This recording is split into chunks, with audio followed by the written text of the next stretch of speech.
Hey, so week 2. This week I focused on my research and planning.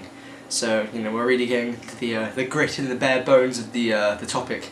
So this week I focused on pretty much the majority of the important research that I need to put into to properly plan and make my production the best it can be. So the weekly vlog I'm going to be doing this week is I'm going to be covering what the research I was doing today. So the first question is, what did you learn from your research? So on this week I focused on 3 major aspects of my research, which was my medium, my genre and my contents. In my medium I focused on what a short film is and what it would contain. I focused on views from professional people talking about what is a short film. I looked up the Academy Awards. They had a big booklet on how to qualify for a short film in their awards. So a short film is pretty much just a film that is under 50 minutes, so that would be classed as a feature film if it's above 50 minutes.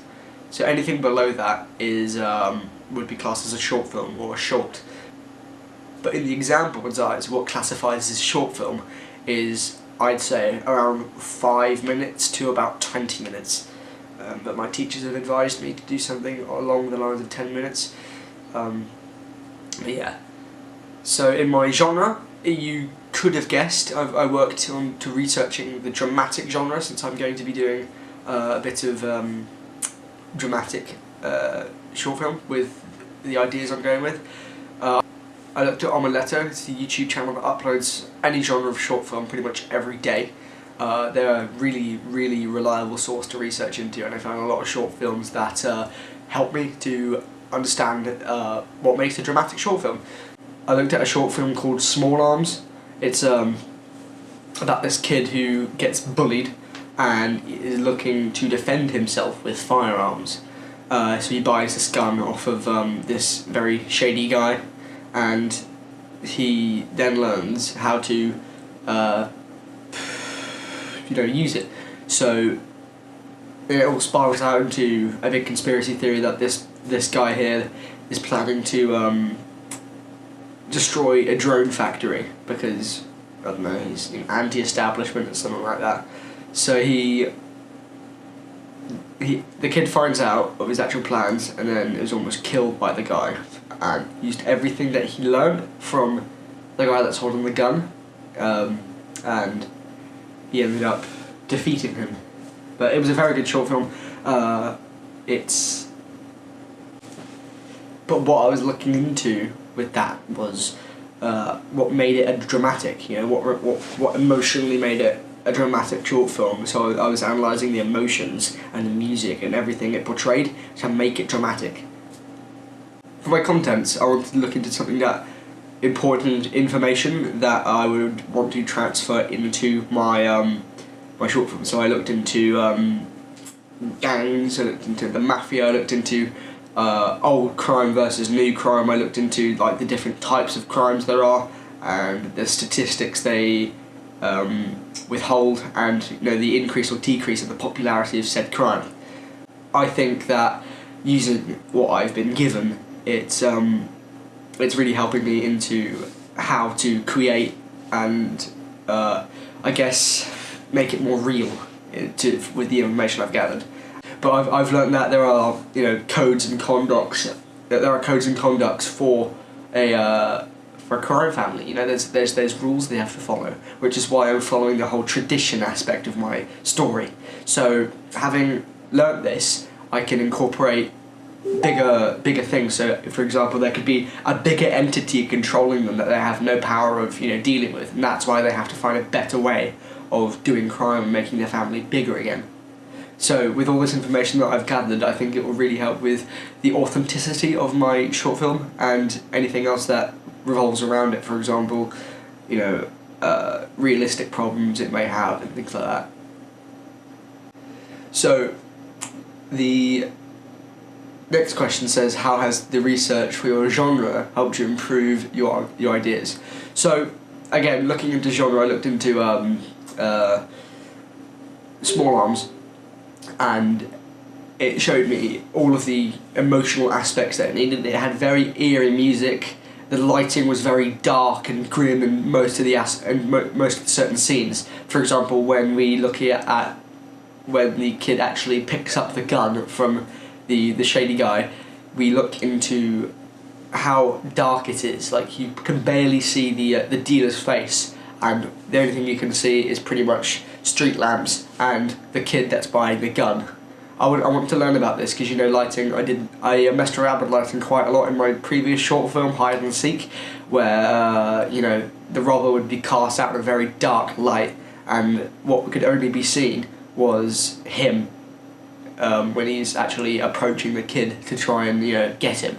And what would be in contrast to this was the kid and his dad. They would be in a very lighter mood. For example, when at the start, when the kid is hiding in the closet and the robber looks like he's going to get into the kid's room or closet, he opens the door and it turns out to be his dad, and then it's all of a sudden really lighter and happier.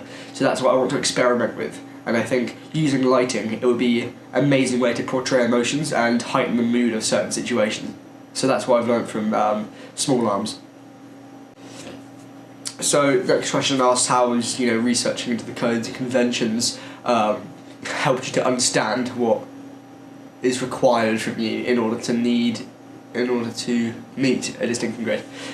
So meeting a distinction grade is quite scary because it's, you know, it's a big thing. You know, distinction is the highest grade you can get in my course.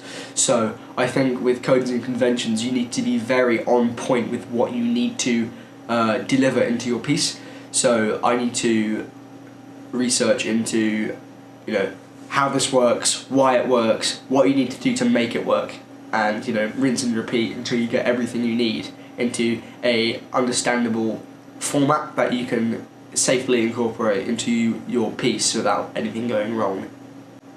But what I researched into was, I guess, with the mafia, that they are very, you know, they're very like a family, because they are a family. It's the crime family, so they stick together, they defend themselves, they bail each other out in case one of them gets busted by police or something like that. So they're very sovereign, you know. They're loyal to each other, and they also help each other out in certain situations. So there's a lot of ideas in that sort of aspect that I can use to make my piece very authentic. The next question asks about what kind of primary and secondary research I did for my short film. So I sent out a survey asking what a short film was in people's eyes, and I talked about, you know, what kind of genre they like, the timing, and what they would like to see. So what I learned from this is that people like comedy the best. I got 5 responses from, most of them chose either comedy, thriller, drama, or I think romance. But romance didn't actually get any responses. So I think that people like comedy the best, so since I want to keep the dramatic influence of my short film, I'm going to incorporate drama and comedy, just bits of both, to make it relatable and, you know, keep people watching. But they do this in the Marvel films as well, because they most of it's, you know, a very dramatic and very emotional storyline, but most of the characters just joke around with each other when they're not actually fighting anyone.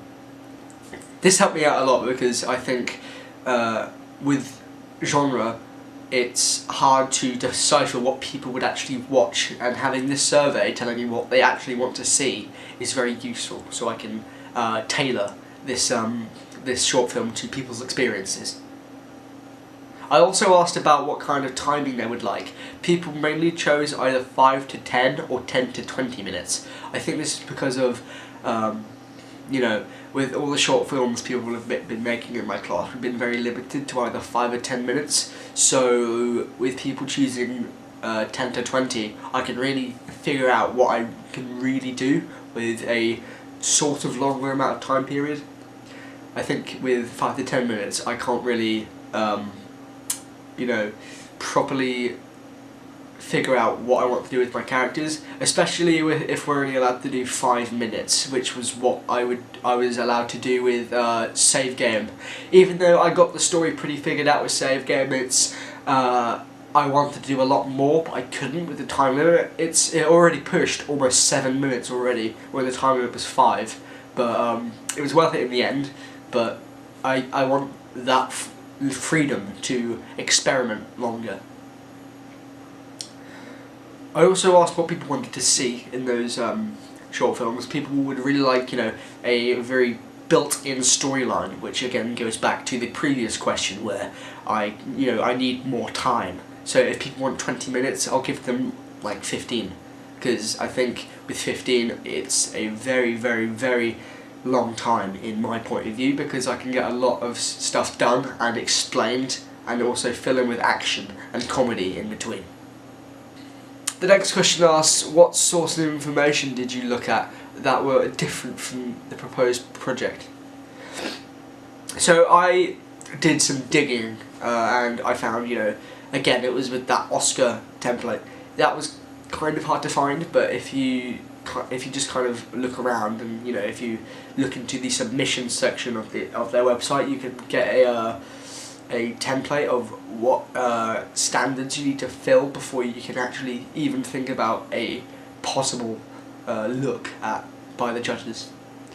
But I looked into other things, and for example, there was Omeletto. Even though Omeletto is a huge platform, it's not really seen that much. So I had to really do some proper looking up on either it was YouTube and things like that, just to find a proper short film, because most of them either were made by Indians and I have no idea what they're saying, so I couldn't really understand it, and that wouldn't be good to analyse, because I can't speak Hindi and I can't or Indian, so I can't actually decipher what they're saying. But with Omeletto, it's most of it's an English speaking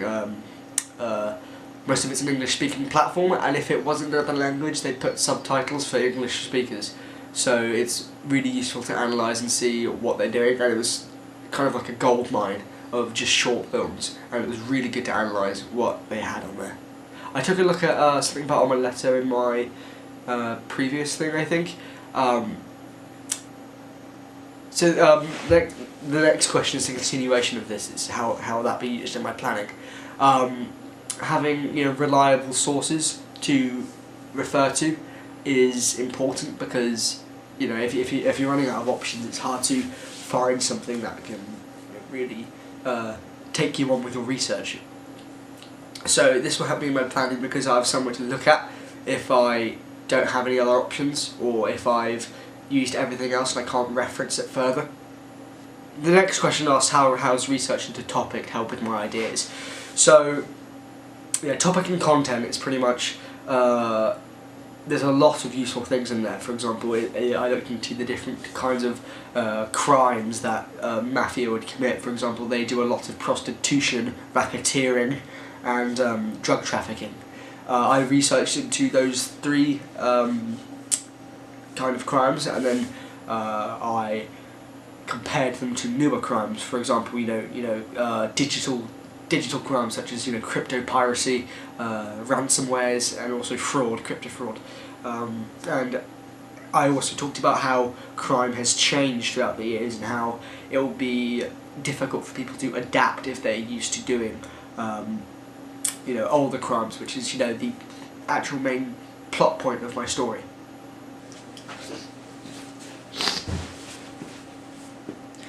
The next question talks about how I looked into artists and professionals, and how looking into those helped with my research. So I looked into Quentin Tarantino and Wes Anderson. Reason why I looked into those two is because of the way they portray their characters, and also how they structure their story. Wes Anderson likes to put his characters very straightforward, so they're easier to understand, and also layer it with an interesting and funny story. For example, I looked at Fantastic Mr. Fox and the Grand Budapest Hotel. Those two are very,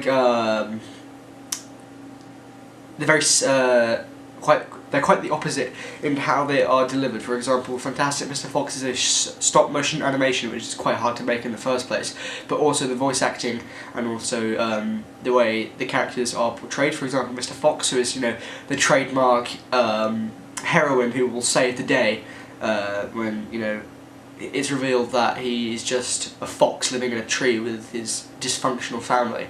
The Grand Budapest Hotel focuses on one of the biggest hotels in 1950s Central Europe, which was quite fun. It was a very good film, but what it focused on was how it portrayed its characters. For example, Wes Anderson relies on a certain cast. For example, you know, Willem Dafoe, Bill Murray, all those kind of people. They are Wes Anderson's go-to people. For example, because Bill Murray was also in Fantastic Mr. Fox. I think he played the Badger, the real estate agent who helped them. But he also appeared in the Grand Budapest Hotel. Also the person who helped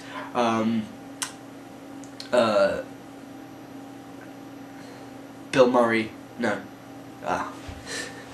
but Bill Murray also appeared in the Grand Budapest Hotel as a person who helped as well. So he is a recurring character or recurring actor in his films, and I think with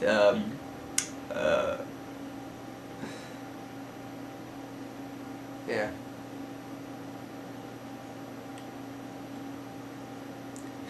But he was a recurring character in both those films, and I think he is Wes Anderson's go-to guys, because he also appeared in Isle of Dogs. I didn't research or analyse Isle of Dogs because I haven't seen it, and I can't really find it anywhere to watch. But he appears in Isle of Dogs as well, so he's one of Wes Anderson's go-to actors for some of his short films. Also, he's one of Wes Anderson's go-to actors for his films.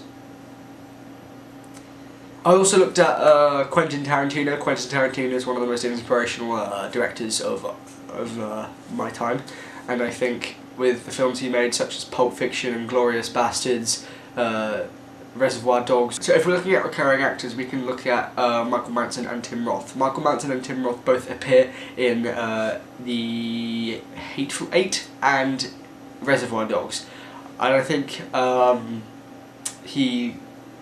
the director Quentin Tarantino grew a cast of people, because people like Harvey Keitel, he appeared in Pulp Fiction and Reservoir Dogs as well, so he ended up growing a cast of people that he could constantly go back to in case he needed the characters, because all those actors can portray a vast amount of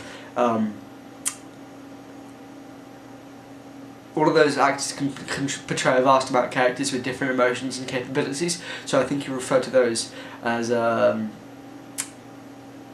think he referred back to those for, you know, trust, because he has worked with them in the past and can also help with future productions. But looking into Quentin Tarantino, I did look at Reservoir Dogs, and it was we talked about non-linear storylines and how you know, mixing up the story can help intrigue the viewers and keep them entertained. For example, when we were looking at Reservoir Dogs, we were in a diner 1 minute and then in a bloody car the next minute as Tim Roth is bleeding out and Harvey Keitel is, you know, helping him to safety. It keeps the viewers on their feet, and it's an amazing way to you know, portray a story and, you know, keep everything climax, because you can see, you know, it goes start, aftermath, and then back to the timeline of the story, and then back to the beginnings, because we see once they get to the safe house, we start getting introduced to the you know, how the characters got to the job and how their names would be, you know, how they got their names, Mr. White and things like that. But I did try and practice non-linear storylines in my previous short film, Hide and Seek. It wasn't that great. I mean, I tried to do a non-linear storyline where the robber was opening the door and it would appear to his dad, and then that would in itself switch into the start of the story from where the actual thing started itself. But now looking into how professionals do it and how they can portray their characters, it's very interesting, and how I can improvise and incorporate different aspects of professional standards into my pieces. The last and final question of this week is what work I have to do to catch up on. This week was a bit slow. I do have a handful of research things to complete. For example, I have bits and pieces in the content section, so the contents section of my research. I just need to finish some analysation on the different kind of crimes there are, just to keep up on track. It's nothing that major, but I feel I can get it done before next week. So I think that's pretty much it. But yeah. So this completes week 2 of my weekly vlogs. I will keep you updated next week for if anything's happening, and I shall see you then. Alright.